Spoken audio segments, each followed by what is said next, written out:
Welcome back. I hope the cakes and refreshments were to your liking, all 100% kosher, of course. So welcome to the next part of the evening, which is our panel to discuss and reflect on the last year since October the 7th. It's the Jewish anniversary at the moment. That's what we're marking here this evening. So, as you know, I'm Jake Wallace-Simons, the editor of the Jewish Chronicle. I'm going to introduce the panel, and I've got their bios written on my phone, so I'm not sending a cheeky text. I'm reading their bios so that I can share them with you. So on the end, there is Ayelet Svatitsky, who flew in from Israel at 9 o'clock this morning, landed at 9 a.m. this morning, and is flying out again back to Israel tomorrow at 9 o'clock on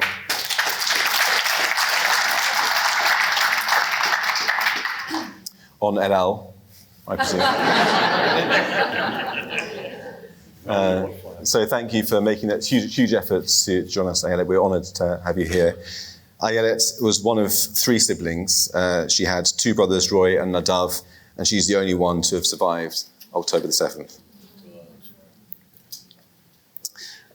They were all born and brought up in Kibbutz Nirim and hold dual British-Israeli citizenship. Her brother Roy was shot dead behind his home on October the 7th. Her brother Nadav was taken hostage with their mother Hannah Perry and held in a tunnel under Gaza. While Hannah was released on November the 24th as part of a ceasefire deal, Nadav remained in captivity. He was seen in a Hamas propaganda video released in May, which turned out to be weeks after his death. His body was recovered on August the 20th. So, Ayelet, thank you very much for joining us this evening. And then to the other side, Alison Pearson is an award-winning journalist and best-selling author, recently back from Israel. She's a columnist for the Daily Telegraph and its chief interviewer. And her first novel, I Don't Know How She Does It, which came out some time ago now. What year was it? 20 years ago. Was translated into 32 languages and became a bestseller in Israel. After October the 7th, Alison was part of a group that founded the British Friends of Israel. And you're responsible for the October Declaration, if anybody remembers that lovely letter signed by, how many signatures was it in the end altogether? Oh, we've got well over 80,000 now. Over 80,000 signatures expressing support for Israel and for Jews. And to mark the first anniversary of October the 7th, Alison wrote a series of very powerful features for the Telegraph from Israel, from where she's recently returned. Andrew Fox served for 16 years in the British Army, leaving as a major in the parachute regiment. He deployed on 3 tours of Afghanistan, including one attached to the US Army Special Forces.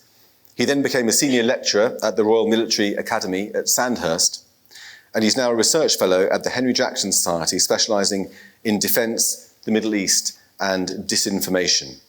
Not spreading it, but studying it. He's spent time recently as an observer with the IDF in Israel. In fact, we were there together just a few weeks ago, and Gaza. And he writes an unmissable Substack, if anybody knows what Substack is. And finally, on my immediate right, Ron Avidan has been the CEO of Azorim, one of Israel's leading public companies, for 4 years. With a 60-year legacy, Azorim is renowned for creating some of Israel's most iconic buildings. Ron began his career in property shortly after his military service, and under his leadership, Azorim has become a leader in urban renewal, which will hopefully be seeing some of that in northern Israel once the war finishes, driving strategic acquisitions in Tel Aviv and Jerusalem and marketing residential apartments across the country. So Ron's here to give his views on Israel from an economic point of view, which is often overlooked. So please welcome the panel.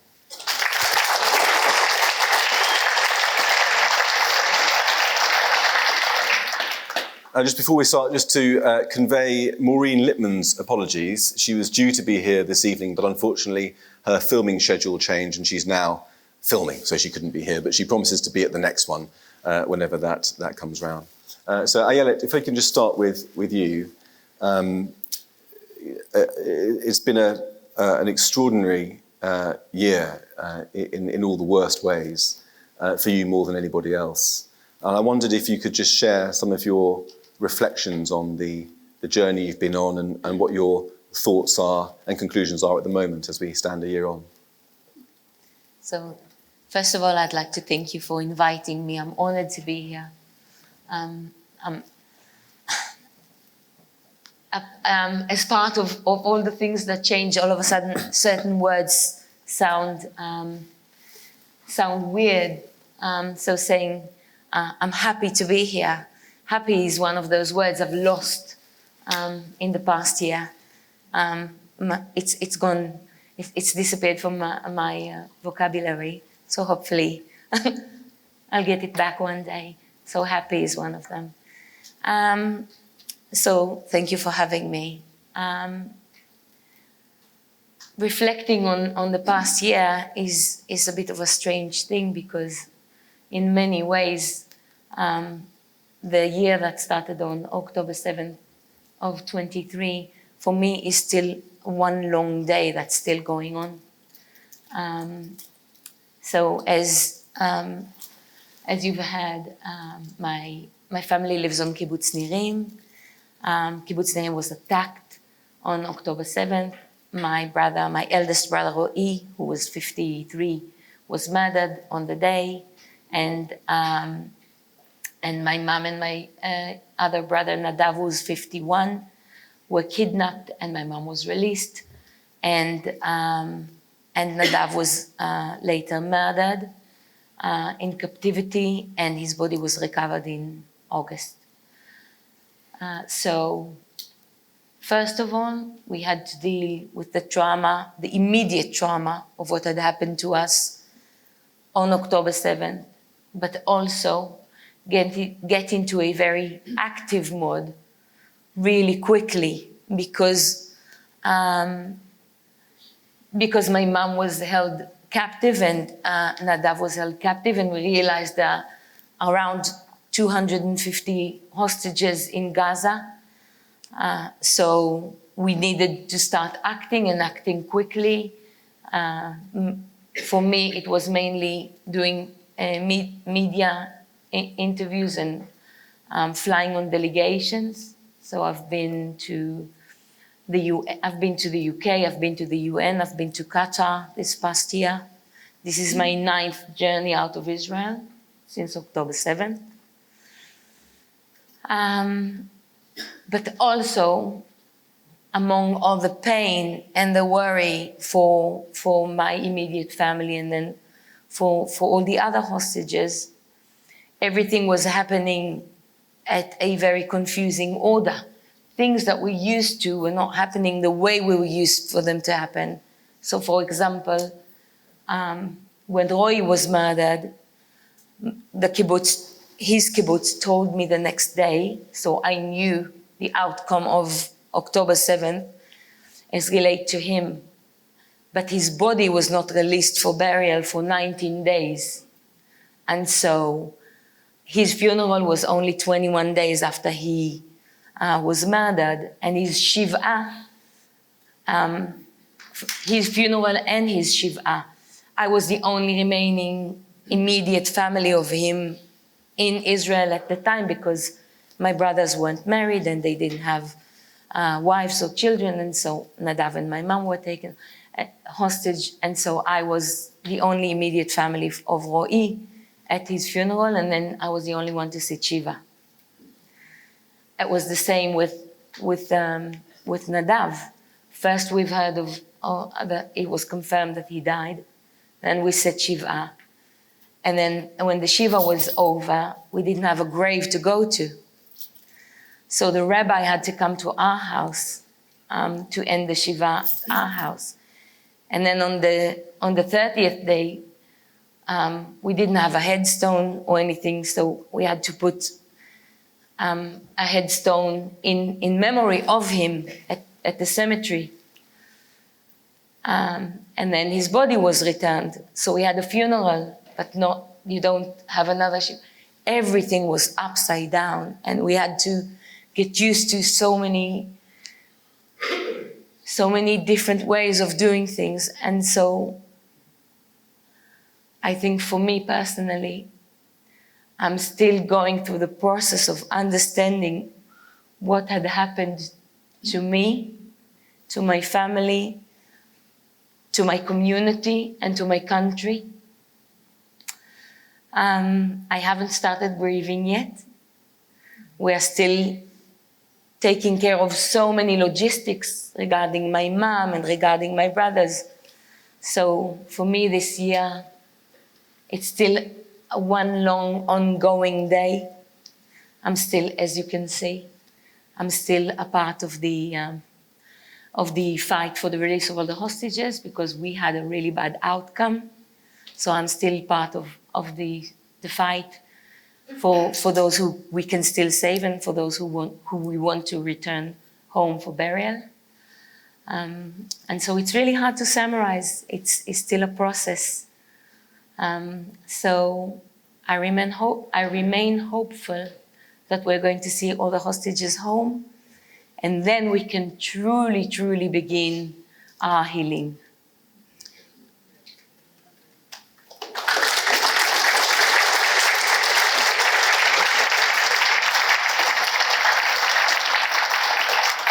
And just one quick question before I move on briefly, Ayelet. I wonder, do you take much notice of what happens outside of Israel with respect to the demonstrations, the global attitudes, the pressure, or is your world more concerned with Israel, your family, your immediate life? So I happen to be interested in global politics before October 7th. And so American politics and a little bit of politics in the UK and internationally. And so I'm very aware of what is happening. And I'm very concerned and I'm very worried. I try not to go on social media very much because it's really difficult for me personally to see. There's a lot of hate and a lot of misinformation and fake news and all of that. And it's very disturbing to me and upsetting. And I need to reserve my strength as part of the efforts that I'm making for the release of the hostages and that. But I'm very aware of what is happening and I'm very, very, very concerned. Okay. And Alison, if I can bring you in. You started British Friends of Israel with some others quite soon after October 7th. I'm not sure how soon it was. Within days. Within days. Yeah. So obviously you felt it very powerfully. That the community at large, non-Jewish community, but on the whole, needed to show solidarity with Jews. A year on, having just got back from Israel and seen firsthand the continued fallout of the terror attacks there, how do you feel about Britain with respect to Israel and Jews? Well, just to give you a bit of background, I'm sure everyone in this room felt, as many of us did, which was just obviously the profound shock and horror of 7th of October. I don't think people fully realised then what had happened, although I have one of my best friends, Sharon, lives in Scarsdale in America, and I was included in various Israeli WhatsApp groups, so I was privy to some of the early footage, including one scene of a family butchered in a living room, which I will never forget. This looked like an abattoir of human beings in it.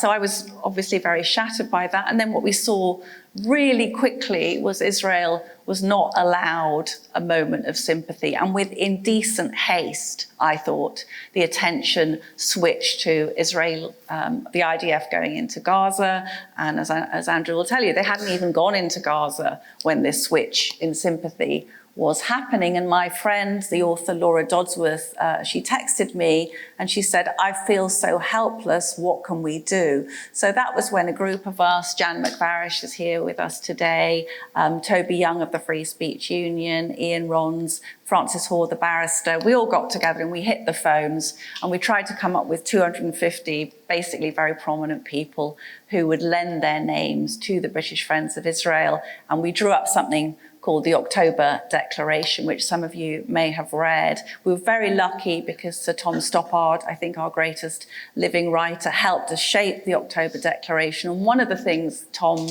wrote, which will stay with me, is he said we can consider whether this is a dispute over territory or whether it is indeed a struggle between civilization and barbarism. And I think that the founders of the British Israel had decided it was very much our struggle, your struggle as Jews, but the struggle of civilized, caring people around the world. And of course, it's been very upsetting to see how many people haven't shared that. So the October Declaration was published and picked up quite a lot of publicity, and we have had tens of thousands of people showing their support.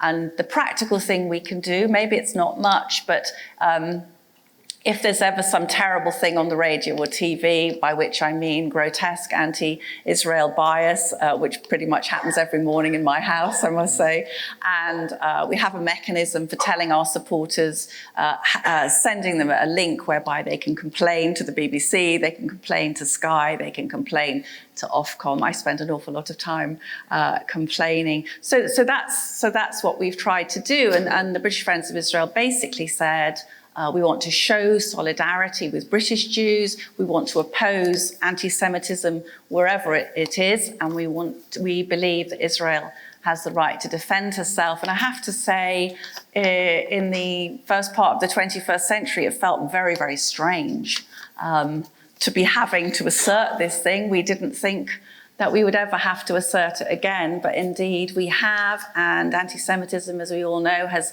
come up crawling from the sewers and from the caves of the internet in the most disgusting and frightening way. On the media, the British media, I'm very lucky. I was saying to Jake and I both write, I'm a Telegraph contributor, very proud that my paper has been rock solid during this period. Absolutely.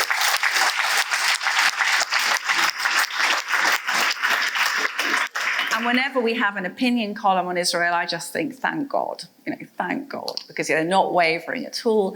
And what we've seen elsewhere is this fashionable leftist, anti-Zionism, which doesn't seem to be very different from anti-Semitism to me. And we read and hear extraordinary things, and always Israel's motives, given the worst possible interpretation and generosity extended to the other side, including the marvelous Gaza Health Ministry, which, as we know, is a completely impartial organization dedicated to promulgating medical truths rather than, and we've seen, of course, through the year, astonishing misinformation. I was watching Newsnight one night, and a young reporter was telling us that Israel had fired a rocket at the Al Ali hospital, that there were 50 people dead, and that this, obviously this incredibly horrible, barbarous attack had taken place. And as a journalist, I thought,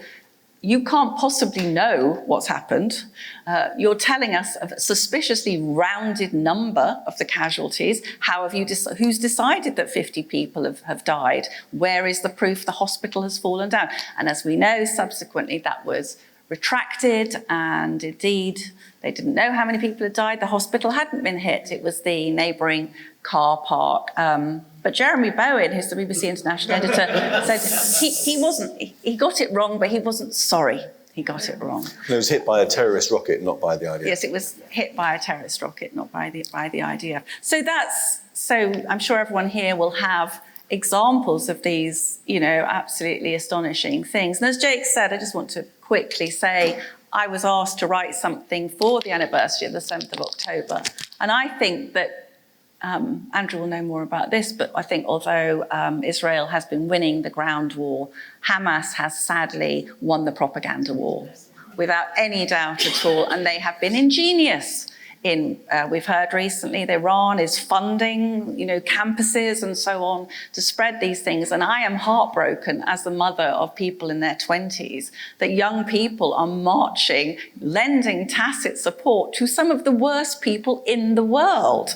And as the chief rabbi said, they are evil. They are absolutely evil. So when I went to Israel recently, I thought, as a journalist, you try to protect your readers against the worst, okay? You find a way to modify what you write to protect them. And I thought, I am not going to protect them because people need to know what happened on the 7th of October. We've just heard Ayelet lost one brother, murdered on that day, another brother killed in horrible circumstances. So I went to Israel and I spoke to extraordinary people who had suffered on that day and met this amazing woman, Shari Mendes, and Shari was one of the women volunteers for the IDF who went into the morgues to take care of the women's bodies.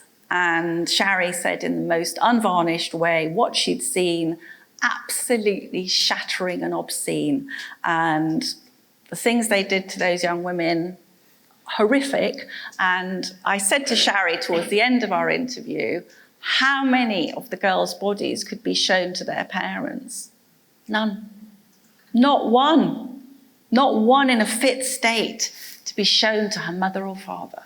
So I didn't spare people in that piece. And I think Israel should have been more on the front foot, saying, this is what they did. It's no good hiding it to protect the families or because you're ashamed or humiliated that your country allowed this to happen to people. I think Israel should have got more on the front foot. But going forward, just to wind up, going forward, some of the young people I met in Israel, including young IDF soldiers who were remarkable in their maturity and nuanced attitude. And one guy, Roy, late 20s, special forces, goes into Arab areas undercover.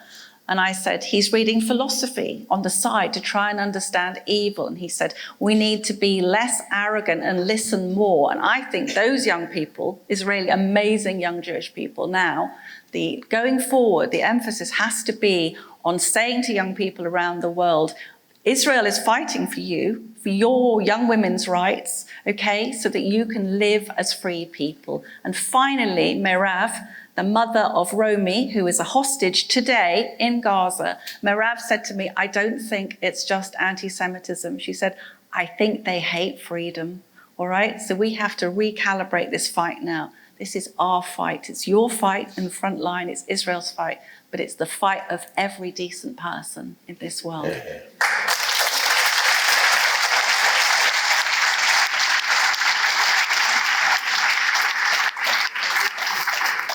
So, Andrew, coming to you, talking of fighting, you've seen up close and personal what the IDF is doing in Gaza from a professional point of view as a veteran yourself.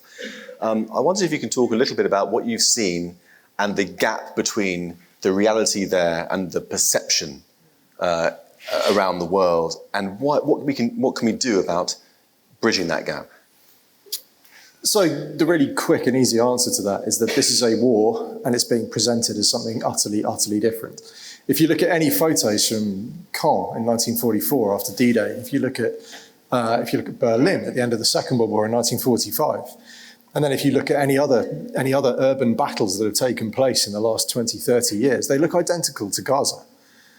It's just that there's another element to this, and that's that those other campaigns didn't have a narrative bolted onto it by malign actors like Iran and Qatar. So I went into Rafah in Gaza with the IDF about 2 months ago. And I'll be absolutely honest with you, Gaza is destroyed. And we can't sugarcoat that or pretend in any way that there's not going to have to be some sort of huge effort to try and rebuild the place afterwards. And as you go into Rafah along the Philadelphia corridor, which is the border with Egypt, you go up a slight rise and then you come over the crest of the hill and you see what's spread out in front of you. And even as an experienced soldier, I've called for airstrikes myself to destroy buildings. I know what it looks like. Even going over that crest, even it took my breath away, the scale of the destruction. Now, that's really important to note. The emotional reaction that I had as someone who knew what they were looking at and the reasons for it, if I had that reaction, you can understand how just someone with absolutely no concept of warfare, if they see that, they're going to be horrified. And I think that's fair. That's not an unfair reaction. We can't criticize the average person on the street for having that response. But what happens next is really important, because disinformation and malign actors will try and exploit that emotional reaction. When you get very emotional, your amygdala gets activated and that suppresses your rational thinking and it starts sending stress hormones and adrenaline throughout your body. And that's the point where it's very easy for a malign actor to come along and say, hey, you see what you're seeing there? You know what you're really upset about? That's genocide. Okay, and that's how this sort of stuff takes place. People simply don't have the understanding or the knowledge to process what they're seeing. They're in an emotional state, and it's then that malign actors can get them. And that's why the online campaigns against Israel have so focused on things like dead children or the appalling after effects of airstrikes, because they want that emotional reaction. Because once they get it, they can exploit it by bolting on a false narrative to criticize and condemn Israel. Now, let's talk about the understanding of why the damage is the way it is. In every house in Rafah, there was a tunnel. Okay? Let's not pretend that, it's every other house or it's just certain spots. It's not, it's everywhere. And if it doesn't have a tunnel going down, then it has a tunnel underneath it. So there's tunnels under or attached to every single building. The Hamas fighters, they observed the IDF in Gaza City and Khan Yunis. And because the Americans enforced a 4-month pause before the IDF went into Rafah, Hamas had time to change their tactics. They knew the IDF in the other two conurbations had gone house to house. And so they set up the defensive positions in Rafah to target troops going house to house. Every single one of these tunnel shafts now had an IED inside it. The IDF would enter the building. There were actually cameras connected with wires down through the tunnels watching inside the building for when the IDF entered. And that's when Hamas would detonate the building on top of the soldiers. So the IDF had to go for a complete tactical restructure. They then only entered buildings, first of all, with drones, with cameras, then with a dog. And only once those two things had shown clear, they would then go in with a squad of no more than 4 troops, because that minimized the risk to wider formations should the building be detonated on top of them. But if they found something, the IDF tactic was to destroy the building. And of course it was, because if you went to clear the IED, you'd have to put your engineers in there. There's no army in the world that has enough engineers to clear an IED from every building in a city. And so they've done the only thing that any army would do, and the British or the Americans would do exactly the same, and that is they detonate the buildings. And then, of course, there's the tunnels themselves. Once they discover a tunnel, there's 2 options. You can either excavate it or destroy it. And with the bigger tunnels, the more important tunnels, or the ones where intelligence suggests that there might be something worth finding down there, then, of course, they will excavate and try and clear. Otherwise, liquid explosive goes in, the tunnel goes bang, and then anything on top of the tunnel gets destroyed as well. So yes, the destruction in Rafah is appalling, and that's the only part of Gaza I can personally talk about. I'm not going to talk about the other parts because I've not seen it, but I've seen Rafah. Yes, it's appalling, but there's an exceptionally good military reason for it, and there's no other army in the world that would do it any different than the IDF have, and probably they'd do it less well and with a lot more violence. So I think the IDF have done a good job. And what can be done?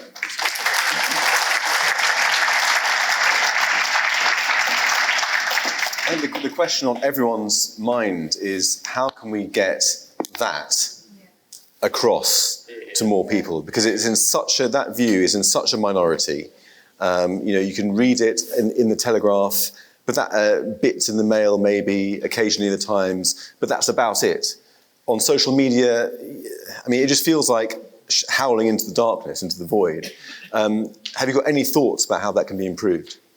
Yeah, 2 thoughts. First of all, the issue with trying to persuade anyone is I spoke about that process where the narrative is exploiting someone's negative emotional reaction. You cannot reason someone out of a position they've taken based on emotion, because there's no reason to argue with. Okay, so that's exceptionally tricky. But actually what I've found is, and there are groups out there like the Military Experts Panel, they take groups of veterans and generals out to Israel and they show them Gaza, they show them the IDF targeting procedures, they show them the IDF rules of engagement. And actually I was out there just in, I think it was July, with a group which had General Sir John McCall, former Deputy Supreme Allied Commander Europe, achieved the highest possible rank in the British Army. And I can testify, because I was sat next to him on the flight out, he was intensely sceptical about the IDF and operations in Gaza, because all he'd seen was what was in the British media. And the Military Experts Panel took him out there, they showed him on the ground what was actually happening, they showed him everything he wanted to see, and he went a complete 180 degrees. And he said that actually they were doing a great job and they were firmly in line with everything he would expect to see from a Western army. And it's exposure like that that really helps. But I don't think Israel has helped itself with its absolute blanket ban on the media. It really doesn't. I mean, I'm going out to Israel tomorrow with a media company that has a reach of 1 billion impressions on social media. I've tried to get embeds with the IDF. I've tried to get interviews with the Israeli government and been completely chinned off. And I know Jake found exactly the same when he was out in Israel. You know, it doesn't get a great deal more friendly to Israel than the editor of the Jewish Chronicle, but even he couldn't get in.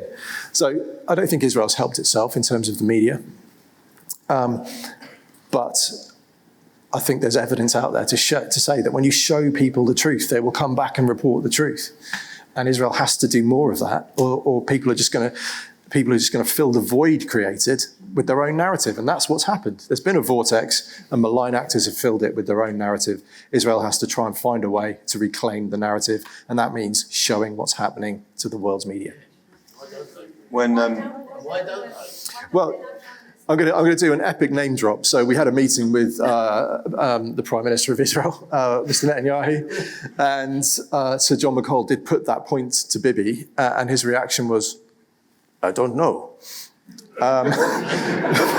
which was really helpful. And then he turned to the IDF general to his left and asked him, I guess, the same question in Hebrew, which the general shrugged as well. So I didn't get the sense that was an honest answer. I didn't get the sense that that was Mr. Netanyahu being entirely straight with us.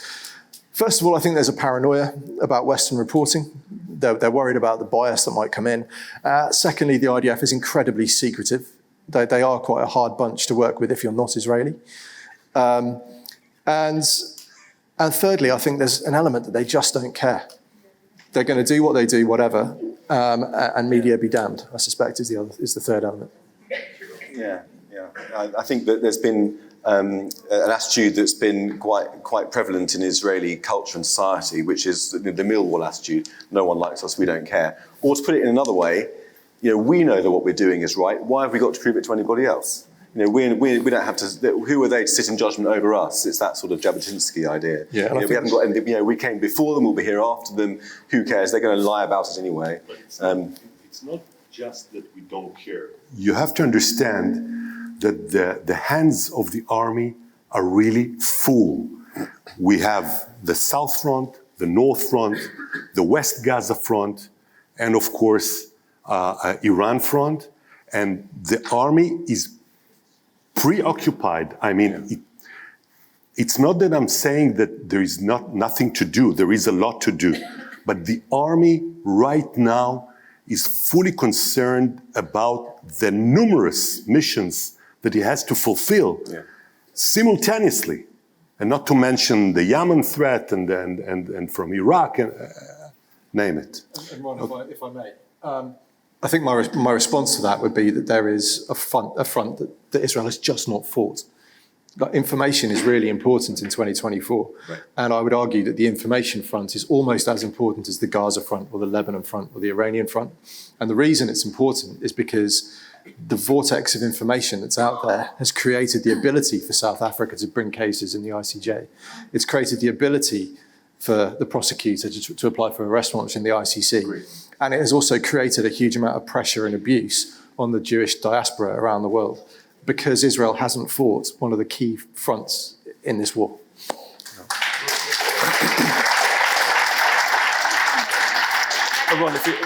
Please say that. I'd like to add one more point. If there's something that I've learned, that if something is happening or not happening, then I'd ask myself, is anyone benefiting from it? And so Israel had a minister for Hasbara, and we've actually had a minister, and fairly at the beginning of the war, she quit. Her job, her office, it wasn't really 100% sure if she's doing Hasbara internally or internationally. But if our Hasbara is failing and Israel is now somewhat isolated, I'd also ask myself, is anyone benefiting from it? And so is that another reason why the Hasbara is not better? So I'll just put that out there. Okay, well, Ron, I wanted to come to you actually to talk about a bit more about this, the strain that's been placed on Israeli civil society and the business community. And we've had a year of fighting where not just the regular army has been in combat, but also thousands and thousands and thousands of reservists sucking out manpower from the economy. What's been the impact of that on the Israeli economy? How resilient is Israel to come through this, and what can people do here to try to support that? Well, I think that it's very clear that the business sector in Israel have a very significant role in the resilience of the country, of the nation. And it was very well shown just the other day, after October 7th, the civil sector, the private sector has immediately started to work, much faster, by the way, than the government or all the other official institutions, and they started to support the army and to give help and to make thousands of meals to the soldiers and everything. It's also important to understand that in Israel, unlike many other countries, the army is the people's army, and it means that there is a mixture between the private sector and the army. I was an officer in the army many years ago. My son right now is an officer in the army. My other son is waiting for his turn. The army is part of us. And so the private sector, the business sector, is fully supportive. And if I'll react to the rabbi's, one of his understanding, the business sector, by the way, is much more unite than, I would say, the political people in Israel. And we perfectly understand that we have a role, because the stronger the business activity in Israel will be, the stronger the nation will be, the stronger the country will be. And we all understand that, and that's why we keep pushing forward. I'm the CEO of a company that does development, mainly residential, but not only. And we haven't stopped for one day. I mean, of course, we had some difficulties because of all the Palestinian human resources that were not allowed to come back to the sites. But it's important to understand that the Israeli business sector, and not only the business sector, the nation has a very high level of flexibility and very fast, adjustable abilities. We immediately react. We understand the new situation, and we do the necessary things to overcome and to keep pushing. Just from my experience, many of my engineers were recruited back to the army as reserve soldiers because the reserved army has a very significant part in the war phase. So we haven't stopped anything. I mean, I used to work with 20 engineers, so now I have 10. So every engineer that was not recruited now does double the missions and whatever is needed. And of course, when you're dealing with real estate development, there is no doubt that you have to keep on pushing forward. I remind you all that the population of Israel grows annually by 2%. So there is constant need for more apartments, for more residential units. Now add to that, the rabbi has mentioned, I think before, the urban renewal sector. The urban renewal sector is crucial to the Israeli society ability to defend itself, because many people, I mean the majority of people in Israel, still don't have homes which are well protected from missiles. Now, the missile threat is not a new one in Israel. I mean, now it has different numbers, higher numbers, but we're used to needing the ability to protect ourselves. So the urban renewal sector is crucial to that, because what we actually do, we demolish houses that were built 50, 60 years ago, and we rebuild new buildings, and in each apartment we have what we call mamad,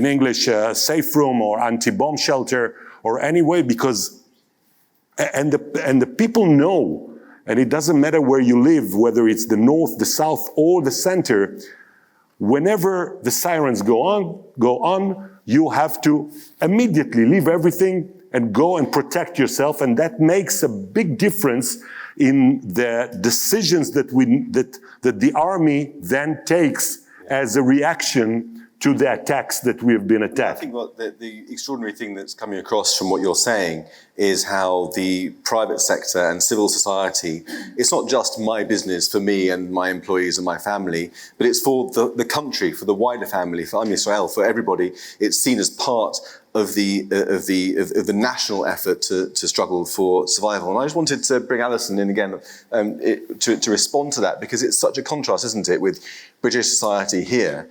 I wonder if you can reflect on that a little bit and perhaps address this knotty question of the silent majority, whether it exists or not. Well, I have great faith in the silent majority. I wish they'd speak up a bit more, but it's quite interesting. The other day, actually, Robert Jenrick, one of the Tory leadership candidates, did a TV thing, and he gave a very impassioned part of his speech was on the pro-Palestine marches, and his family is Jewish, his wife is Israeli, and his three girls are Jewish, which isn't that much known. And I know Kemi Badenoch also has been a very staunch ally of Israel, and I take great comfort from the fact that whoever on November the 2nd is leading the Conservative Party, they will be a British friend of Israel. But it was interesting that in that TV audience, when Robert spoke so powerfully, he had said before that if Jews are afraid in Britain, this isn't Britain anymore. And he got an enormous round of applause. So I think that there is a lot more. I think a lot of people in this country. Jan and I were in the Hyde Park gathering for October the 7th, and loads of people were coming up to our stall asking for badges. We're going to have British Friends of Israel badges soon, I hope. But I think that there is a lot of support. I think people are sick of these bloody marches. They are, I'm a great, I believe in free speech, but there's free speech and then there's just thuggery. It's thuggery. And we've had people arrested for carrying a Hamas or terrorist placards. There's a man in Belsize Park the other day with the sign which said, "I love 7th of October," who went unmolested, Jake. I mean, it's absolutely astonishing. But coming back to what our colleague said about the amazing reaction in Israel of civil society. So I went to this hotel in central Israel where the survivors of Kibbutz Kfar Aza have been evacuated. And I was warned by Emily, a British fantastic Emily Cohen, who's doing a huge amount of, liaison work between Britain and the kibbutz survivors. She said, be careful when you go into the loo, because the woman standing next to you at the wash basin is probably a widow, or her child has been killed, or her friends have been killed, and so on. But I got to speak there to a woman called Lior, who had been very successful in tech. Israel obviously has got an amazing tech industry. And Lior, like many Israelis, wanted to do something after the 7th of October. So she's running the Orphans Fund. They've got $25 million so far, $25 million, and they need another $25 million. But they have got more than 400 children were orphaned on the 7th of October. And 66 of those children are Arabs. Who knows that? Why don't people know that? People should know that. And they are making exactly the same plans for every child. And listening to this amazing young woman articulate what they were doing for each child, so thoughtful. Their first bicycle, what's going to happen at the bar mitzvah, what's going to happen at the bat mitzvah, driving lessons, who's going to be making choices with college with them, so it's been this most astonishing upsurge in activity of Israeli civil society. And I came away, I've always been obviously pro-Israel, but I thought, what an absolutely bloody marvellous country this is. And this will sound very strange to you, because obviously at the moment they're, in some ways international pariahs. But I thought this is an enviable country in some ways, because the price of being Israeli is eternal vigilance. They took their eye off the ball on the 7th of October in the most horrifying way. Special Forces guy, Nimrod Palmuk, I met, who Andrew may know, who said he went down on his own to the south to try and fight with just a ramshackle bunch of guys fighting their way into the kibbutzes. And he said, I saw what happens to Jews when they don't have an army on that day. So that was a renewal of that strong sense about why vigilance is essential. But the young Israeli IDF people I met, I thought they don't have time for the frivolity that our young people have got time for. They've got a country to defend. So that's a long way of saying, I think that in many ways, what a remarkable and enviable country Israel is. Thank you.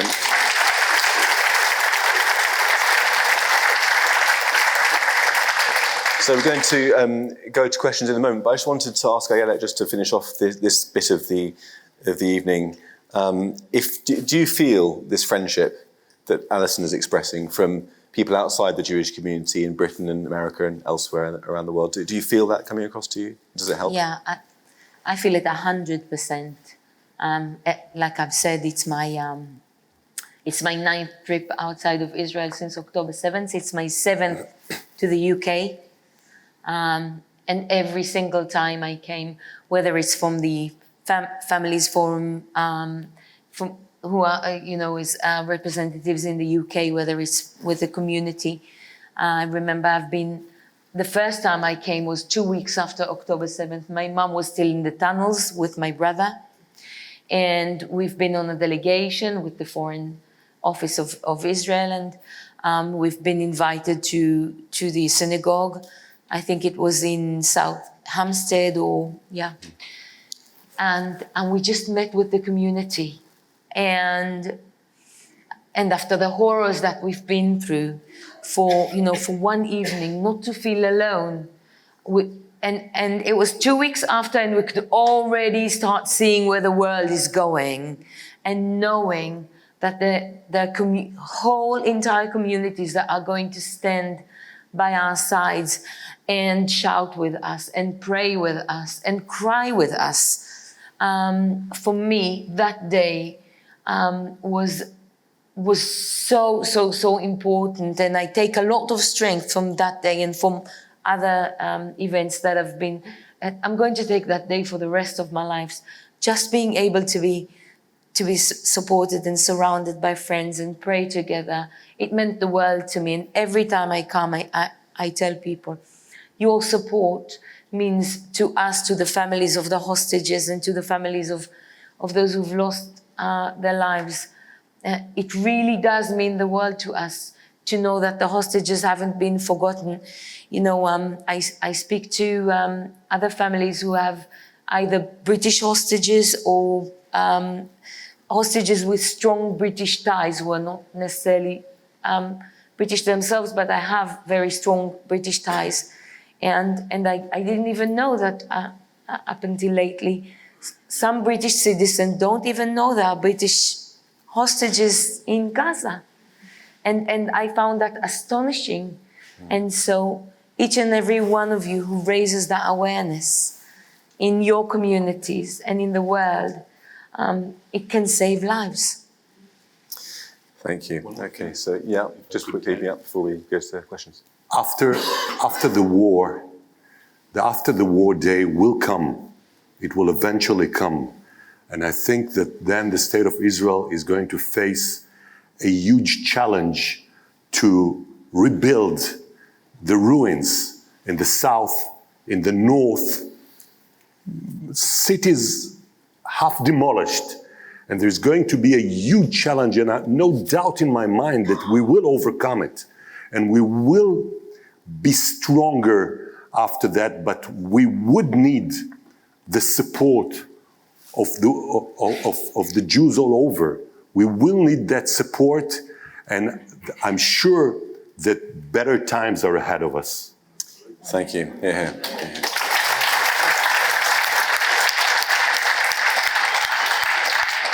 Okay, so we've got a few minutes for questions. If anybody would like to put their hand up, we have a roving microphone that Debbie's holding. Yeah. My question actually is to Alison. The media, I think, are disgusting. A couple of weeks ago, I'm listening to Darren Austin. Not you. I was listening to Darren Austin. I can't remember if it's Sky or ITV at the moment. He comes out with Hamas militants instead of Hamas terrorists. And then he says 1,200 Jews were killed on October the 7th. Not murdered, killed. I complained twice to them. You just get a fob off. We're doing the best. This is our commentary, and that is it. You get nowhere. There was been a couple of really interesting pieces of research, haven't there? Recently, Danny Cohen, who used to be controller at the BBC, did some research, and they showed via algorithms that the number of times that really bad words were attached to Israel and not to the other side. And as you say, I mean, this, every time I hear on the BBC, I'm sure Andrew feels this as well, Hamas is an organisation designated as terrorist by certain countries, and it comes out and you think, they're terrorists, they inflicted terror. Yeah, I share your frustration. And just another point I wanted to make actually earlier, which I forgot, was that I looked back today on the train down. It wasn't until May that the UN published anything condemning rapes or sexual violence on an absolutely astonishing, tardy. Yes, there was evidence of rape and gang rape on the 7th of October. So yeah, we're up against it. But I do think we have strong voices in the media, and I think we just have to keep going, really, writing these absolutely, honest things. Jake and I are doing our best. We're doing our best, yeah. Go on, Andrew. Yeah, so there's, obviously I'm a researcher. I'm currently writing a project on the Hamas fatality statistics, and I've gone into them in some depth. But one piece of research I did find was a research team in Israel have done, they did a 4-month assessment of 5 different media outlets, BBC, New York Times, and 3 others. And they discovered that 100% of articles about Israel over that period used the Hamas-run Ministry of Health figures. And in terms of when they used the IDF figures, saying 17 to 20,000 killed, were 5% of the time. 5% they use the IDF, 100% of the time they use Hamas, which is so morally inverted. That blew me away in terms of the scale, but also it gives you an idea of just how infiltrated some of our media institutions are by this groupthink. I think we have a question over here. Hi. Working. Yes. Thank you very much for a very interesting but rather sad talk. And I want to take up the issue of the comment that Israel has lost the propaganda war. And because I attended a meeting in the Mazorti Shul just up the road here, only a mile away, with Melanie Phillips and Michael Gove saying exactly the same thing, that Israel had lost the narrative, the propaganda war, and nothing has changed. And I've just wondered, because there are 2 things I'm going to point out. Firstly, Netanyahu fired Mr., I think his name was Eilon Levy, who would have been a very good propaganda. I don't like the word propaganda, but spreading the word. So they do seem to be promoting themselves. And is there something about the Jews or the Israelis that are just very insular rather than spreading the word about themselves? But it is a very sad problem that has developed. Okay, thank you. Will you take a few questions at once, actually? It might be easier. Is there somebody over there? Yeah. Thank you. Yes, I think it's a bit of a mistake to get hung up on the media, because I think the hostility to Israel can't just be explained by the recent presentation of the last year. It goes so much deeper than that. And what they're tapping into, the other side, who also think the media is not on their side. I was at a meeting last night. taking on a small room of anti-Semites, and they think the media is against them. Yeah. So, although I think we're completely right to say that the BBC is horrendously biased and ignorant, etc., but I think it just goes so much deeper, and it's got antecedents that are so much further back. But then equally, the Brits who are on your side are on your side for such good instinctive reasons. And it's very, very encouraging kind of manning the email inbox of the British Friends of Israel, because they think we're Jewish and we're not. So they say, I'm not Jewish, I hope you won't mind me emailing. And then they say, my grandfather would turn in his grave if they could see what was going on now. And I think that goes very deep for a lot of people. And all the best people I've met in the last year who are on the right side are because they've worked with an Israeli. They know they've got Jewish friends. All it takes is a little sliver of access to the truth. And that's enough to kind of turn people in the right direction. Sorry, that wasn't a question. Thank you. Yeah. Okay, let's take two more from over here, and then we'll return. Yeah. What would the panel replace the UN with?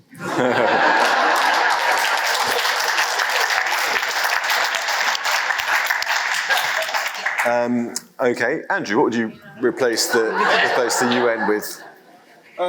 Cabbage, perhaps? I don't know. I think the two issues are, particularly with the UN, if we look at the weaponisation of the international legal system, and I think that's a real problem, because generally we, and I say we in terms of Western-style armies, and I include the IDF in that, we stick to the rules, and our enemies absolutely do not. And not only do they not stick to them, they then weaponise them against us. So there's a real issue, I think, with the UN's international legal structure, and we've seen now that the extent to which it's exploited means that that's something that might need to be seriously rewritten in future, because it essentially means we can never go to war. Because if Gaza's a genocide, then that means that all war is genocide, the way that we do it.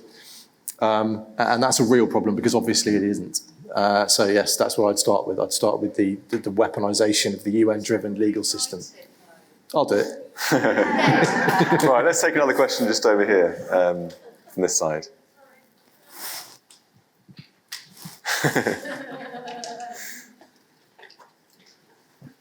Getting a step in, Debbie. Everybody's talking about the media, but there's social media. How do we raise sufficient funds for a serious social media campaign? Because it's all right talking about the truth and our defensive position, which is Israel doesn't do genocide, Israel doesn't starve children, but there's the proactive side as well, the offensive. They do this, they do that, and none of it's coming across. Yes, in the legacy media, if you like, but social media requires a lot of money to be spent. We appreciate that Qatar and Iran are spending, and maybe Russia, spending a lot of money on a lot of AI, bot farms. We need to engage social media in a much bigger way than we ever have. Ron, I wonder what you think about that. From a perspective of an Israeli in Israel, do you feel that social media should be more of a priority for fighting the fight? I do. I think that there is a lot to do. But then again, and I heard what Andrew said, but then again, I must tell you, right now, from the Israeli perspective, we are constantly fighting a war. Now, I understand the damages, I understand all the negative influence that it has, but right now we're focusing on how to protect our soldiers, how to, this time, try to reach a deep solution of the threats that we've been facing for decades, south and north. And moreover, we cannot ignore anymore the problem of Iran. Now, the world has always preferred to shut its eyes. I can give numerous examples, and I'm sure that you're aware of them. But we don't have the choice. We don't have the choice, and therefore we face Iran, and we're not going to let this subject off the table because we have to face it. Yeah, Anna. I actually think that the battlefield of social media is crucial to the war effort, because public opinion is what pressures governments in the world to give Israel more or less leverage in the battlefield itself, whether it's Gaza or Lebanon. And so I think that we are seeing two things. First of all, the Palestinian narrative, the social media work of the Palestinians did not start on October 7th with the first horrendous videos they've uploaded. They have been building their social platforms for years. They have been orchestrating the attack and the social media to go with it together. It was planned. So first of all, we started at a disadvantage because they had their platforms already working for them. And so I think that battling on social media is crucial. We have to remember, TikTok is owned by China. Okay, it is anti-Israeli, anti-Jewish. It's very, very pro-Palestinians. I can see my friends on TikTok who are not even in the war. You know, I'm an author, and so I come from the romance genre. My friends have lost their privilege to do lives on TikTok.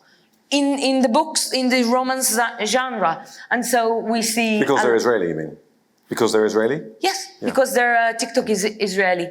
And so, and you see exposure is very, very, very bad for the Israeli narrative. And so, yes, I think that there's a huge correlation, and the work on social media has to be a lot better than what it is now.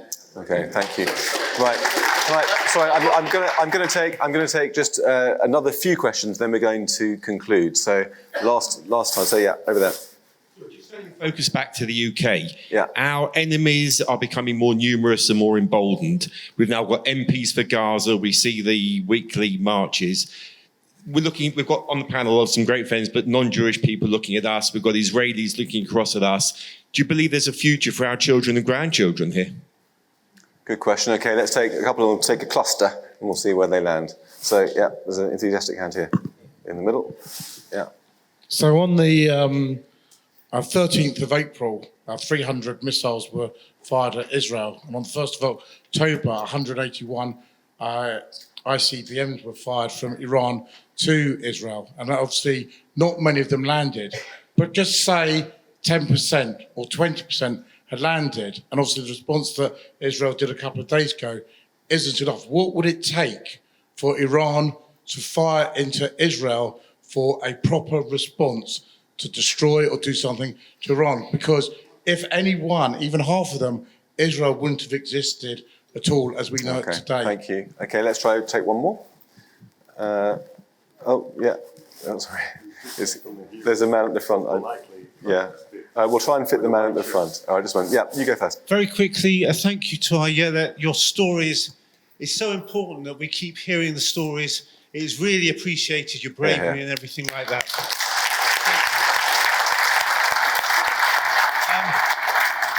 On the building stuff, it shocked me that a Mahmoud could have the people dying inside by the doors being shot through. I thought these doors were supposed to be really strong. And also thinking about how you lock the doors, but except you don't want naughty kids to go in and lock the doors, and then you can't get them out. And what's your question? In the normal time. So the question is, what can we do about that? It's crucial to understand that these rooms, you're referring to the doors, they were not meant to be anti-terror. They were meant to be anti-missiles. Yeah. Okay, there was one just question this chap had at the front that he was very wants to ask. Yeah. Two very quick questions. One for Ayelet, and I can't imagine what you're going through, Ayelet. I read with horror that a 22-year-old young lady, ex-hostage, couldn't take what she'd been going through and killed herself by suicide. Did you say? She wasn't an ex-hostage. She was at the festival. Yeah. But she killed herself by suicide. Are the Israeli government doing enough to help the psychological needs of the ex-hostages and their families? Well, maybe let's take that question first, perhaps, Ayelet, if you want to respond to that. Is the government giving enough psychological support to people who've suffered and survived? And so, obviously, my mother, who is released hostage, is getting psychological support and all the health issues that she has or she had are being taken care of. We're now sorting her accommodation for her because she's not going to live back in the south. And so the answer is yes, as for this psychological. But my mom is a released hostage, okay? It's different with the Nova It is survivors. very different. The Nova Festival survivors, those who haven't been taken hostage and have been released, those who have been on the ground, hearing and experiencing everything, and then had survived. What they got was 36 treatments. It is now being extended. I think that the incident with the young lady who took her own life just this week or last week, which is absolutely heartbreaking. And unfortunately, there are many, many Nova survivors in very, very bad state. And I think that unfortunately raised more awareness to the situation, and it is now going up to the Knesset to see what else can be added into the treatments that they get. Okay, thank you. And we've got enough questions to be on with, I think. Just the last two, if you want to take the Iran question, Andrew. Bomb Iran? Yeah, bomb Iran, absolutely.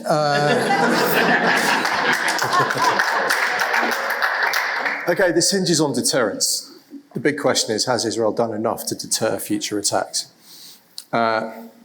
We know that the attack focused on anti-aircraft sites as an initial thing, which is great for two reasons. First of all, it has a huge knock-on effect for Ukraine as well, because there were some concerns about the F-35 and its capabilities, and it turns out that Russian and their supposed superb world-beating anti-aircraft defences actually couldn't see the F-35 at all, and they've completely deleted their S-400 and S-300 stocks, which is good because that's hard to replace. Like Russia could probably ship a load over using their shadow fleet, but Russia are kind of busy at the moment needing it for themselves with the F-16s that have just rocked up in Ukraine. So what that means is that Iran has effectively been shown that Israel can operate with impunity in their airspace, which is that's a big deal. They've also hit rocket stocks, drone manufacturers, missile sites, and it's really what I've called a punch in the jaw. It's a really good punch in the jaw from Israel, and they calibrated it very cleverly because it doesn't mean that Iran have to respond. Iran aren't so shamed by what's happened that they can't brush it off with their own people, and we've seen the Iranian PR machine spinning like a whirlwind over the last few days, downplaying the results of that raid. So it's a very, very finely calibrated strategic move by Israel. If I was a betting man, I'd hope that would back Iran down, certainly, because the next round of strikes might not be so military focused. But the big but is the fact that the nuclear sites and the Iranian leadership are very hard to strike. They're underground, they're dug in. There's almost no way to do a surprise attack over that distance by air. So they would have advance warning, they'd be able to get underground, lock themselves in, lock themselves down. So the odds of Israel being able to absolutely decapitate Iran are very low. But hopefully the sheer scale of the air defense strikes and the missile stock strikes they've done in the last week will at least dissuade Iran from attacking Israel directly, if not from continuing to do it with its proxies all around the Middle East. Thank you. And just finally, Alison, if you wouldn't mind engaging with the question about whether Jews have a future in Britain. It's an anxiety which I've heard repeated a lot over the last year. What can you say to that? Absolutely, I hope so. Don't go. We're going to be very bereft if you go.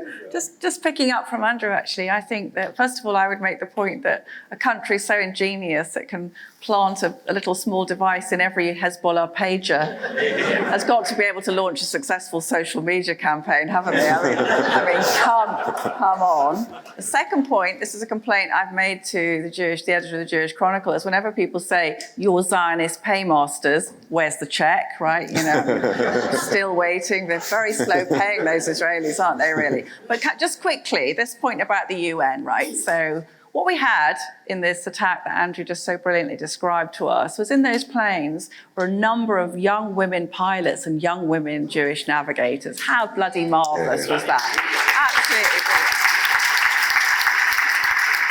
And they are going to attack a country where young women can't show their hair, can't dance, and in neighbouring Afghanistan, they can't speak in the street. So it mustn't be beyond the wit of the West to make the case that we are fighting for those, the young Israeli women are fighting. Those young women in Iran could be free. They could be free. They could live their lives.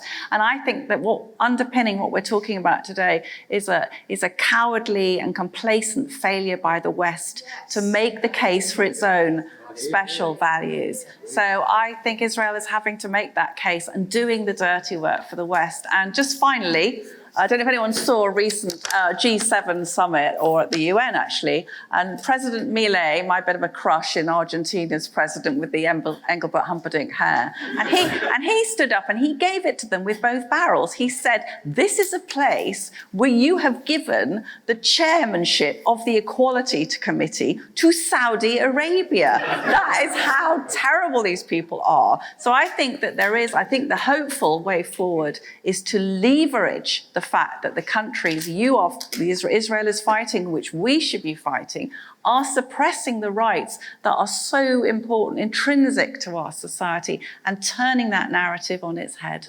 Yeah. Well, we've got a couple of other things to move on to, including a video and then a bit of music. But this bit of the evening is concluding here. So please join me in giving the panel a massive hand.